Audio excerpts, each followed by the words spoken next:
Ang Ginoo naglig-on gayud kanunay kanato nga iyang mga katawhan, nga iyang mga tinuod nga mga katawhan. Ang Ginoo nagpanalangin kanato sa kanunay ug naghatag kanato og tinuod nga kalinaw.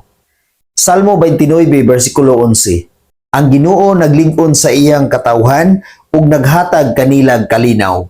Mao na igsuon, bisan unsa ang status karon sa imong kinabuhi, ayaw ka guol ug ayaw ka balaka, kay ang Dios igsuon mao gayud ang maglig-on kanato. Siya gayud ang maghatag kanato og panalangin ug siya gayud ang maghatag kanato og kalinaw. Bisan unsa ang imong mga problema igsuon, problema sa pamilya, problema sa amigo, problema sa barkada, problema sa silingan o sa tanang katawhan igsuon, kung wala kay kalinaw niya na igsuon, kay permi ka nga giaway, permi ka nga gibuli, permi ka nga gidaog-daog, hinumdumi igsuon nga ang Ginoo maglig-on kanimo.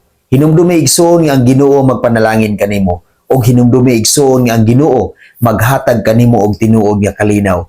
Salig og ampo lang kanunay sa Ginoo igsuon, isalig kaniya ang tanan, tungod kay siya ang nasayod sa imong kinabuhi, siya ang magpanalangin kanimo ug siya ang maglig-on kanimo. Sa tanang higayon igsuon, ang Dios ana agayod kanato. Amen. God bless sa tanan.